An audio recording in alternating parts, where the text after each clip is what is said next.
Designers all around the world are embracing the rainbow trend, which makes it a great time to sell color in your store.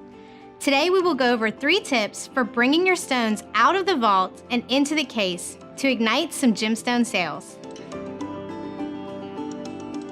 Rainbow doesn't have to mean red, yellow, and orange to blue and purple.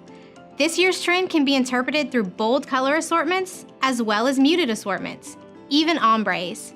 When bringing out color, it's really all about variety and fun.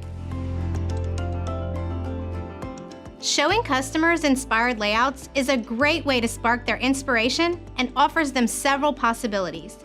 Remember to have fun inspired earring layouts that don't have to match.